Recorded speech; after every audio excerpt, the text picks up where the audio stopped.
Let's be honest for a second.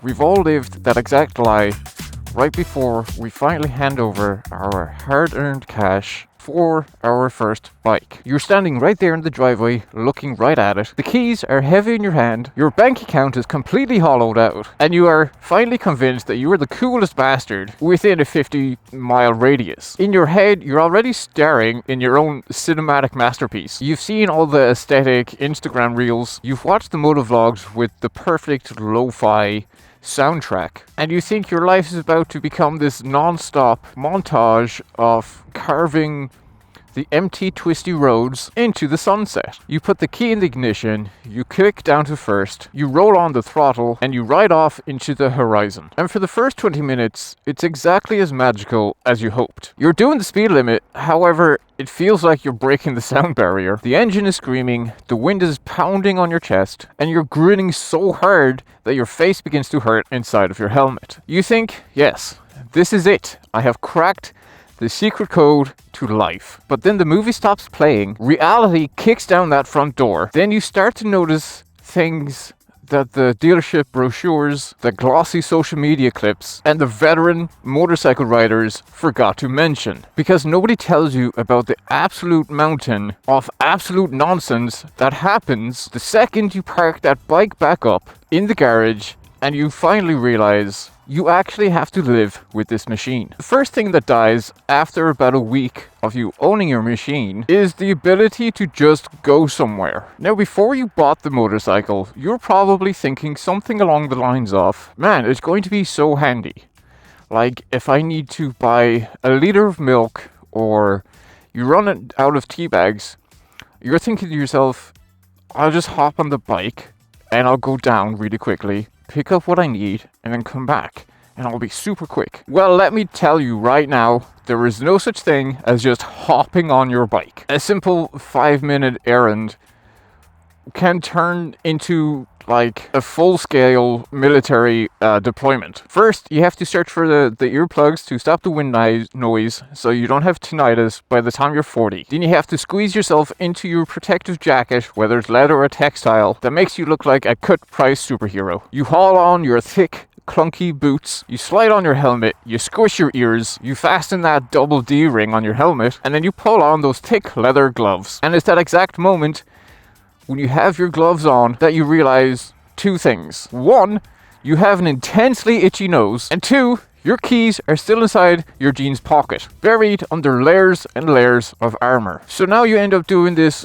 weird stiff-legged dance around your garage, trying to unbutton your life with your gloves on, and you're sweating like a pig before you even turned on the ignition. By the time you even switched on the engine, you're already baked alive. Which brings you to the absolute golden rule of motorcycle gear. You are either slightly too cold or suffocatingly too hot. There really isn't a comfort zone when it comes to motorcycling gear. You just learn to accept varying degrees of climate-controlled misery. Then comes the demographic shock. When you bought the bike, you maybe secretly hoped that it would make you some kind of magnet. You thought you'd pull up outside of a cafe, take off your helmet, shake your hair like you're in a shampoo commercial, and people would come up and want to talk to you. Well, you were right. It does make you a magnet, but not for the demographic you were hoping for. The bike is a honing beacon for exactly one type of human being. Middle-aged men who used to have a bike exactly like that. Every single time you pull into a petrol station to fill up your tank, you were locked into a mandatory, unsolicited, 10-minute history lesson. You will be approached by a friendly dad who will stand exactly 2 inches too close to your exhaust, look at your rear tire, and nod soulfully and say, she's a lovely machine. I had an 84 Suzuki back in my day, sold it when my first lad was born, and nearly killed myself on it on the highway. And you can't be rude, because they are genuinely nice people, so you just stand there filling up your tank, nodding away like an idiot while they tell you about the first time that they nearly hit a sheep, or they nearly hit a car, or the car nearly hit them, about 50 years ago. Your new social circle isn't filled with other bikers, it's just filled with super nice, nostalgic fathers who want to get so close to your bike that they want to inspect your chain, your chicken strips, and such. And nobody warns you about the sheer agonizing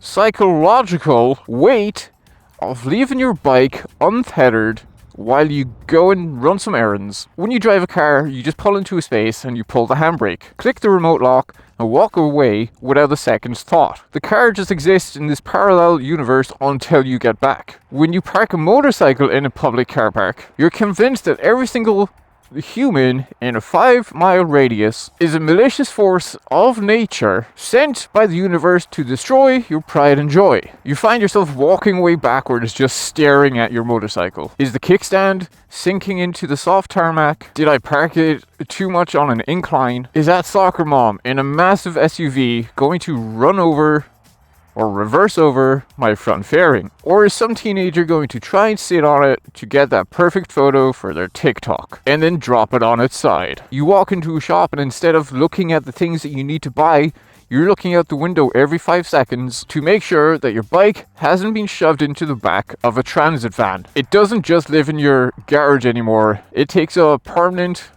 rent-free, high-anxiety real estate in the back of your brain. I want to interrupt this video for 2 seconds because I want to give a shout out to all of my subscribers. I have reached just over 3,000 subscribers now, and I'm eternally grateful to everyone who has subscribed. And if you want to check out some merch, if you want to check out some merch, I have a merch store. I will link it down below. You can buy some t-shirts, you can buy some hoodies. They come in a vast amount of colors, and for anyone that's in Ireland that sees this and that's doing maybe a motor trip around Ireland this summer, I have a guide that's full of routes, that's full of campsites, that's full of other stuff. If you are interested in that, that is also linked down below. Thank you again, and let's get on with the video.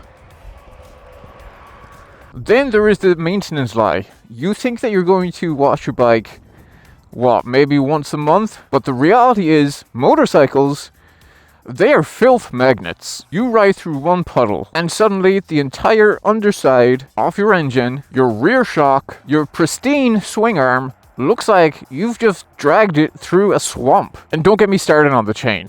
Literally nobody tells you that you are now married to a piece of metal that requires you to get on your knees every 100 kilometers to clean that black, sticky muck and reapply new lube. Otherwise, it will just rust and snap. And you don't want your chain to snap mid-ride. But congratulations, you've just become a glorified janitor for a two-wheeled machine. But here is the absolute biggest thing that they don't warn you about. They don't warn you about how this machine fundamentally breaks and rewires your brain. Before you got your license, like, a road was just this boring line on a GPS system. It was just a chore. It was just a space like between or from point A to point B. Rain was just an annoyance that meant you had to turn on your windscreen wipers. And a weekend was just time that you spent at home on your couch until Monday. But once you've been riding for a few months, literally that entire thing or mindset changes. Suddenly, you're not sitting at home looking for something to watch on Netflix. You're looking at every single weather app you may have, like a desperate farmer praying for harvest, praying for a dry 3-day window. You see this twisty road on Google Maps and your chest tightens with genuine excitement. You start noticing things that you were completely blind to inside of, your metal cage, your car. You smell that subtle scent of freshly cut grass in fields. You feel that icy instant drop in temperature the second that you ride under like a canopy of trees. You feel the grit of the road surfaces through your handlebars. And then there's the nod. The first time you ride down a quiet back road, another biker comes flying down the road, they catch your eye and they give you this simple, subtle dip of the helmet. It's not a wave, it's acknowledgement. It's a silent message that says, I know exactly how hard it was to gear up today. I know how cold you probably are, but I know exactly why you are out here. And in that split second, you realize you've just been initiated into a global secret society of lunatics. The cold, harsh truth is, Motorcycling is a massive pain in the ass. Massive pain. It's highly inconvenient. It's loud as heck, which is, everyone has their own opinion on that. It's expensive. It ruins your hair. It makes you sweat. And it turns you into this hyper paranoid weirdo every single time you park it on the street. But the exact moment you find this perfect stretch of an empty road, when the downshift into a bend is just perfect, bike leans over effortlessly, and the entire chaotic noise of the world completely vanishes inside the silence of your helmet. You look down at the handlebars, you twist that throttle, you realize that you wouldn't trade this ridiculous, inconvenient machine for anything else in the world. Nobody warns you about the absolute hassle of owning a bike, because the second you hear that engine scream, none of it matters.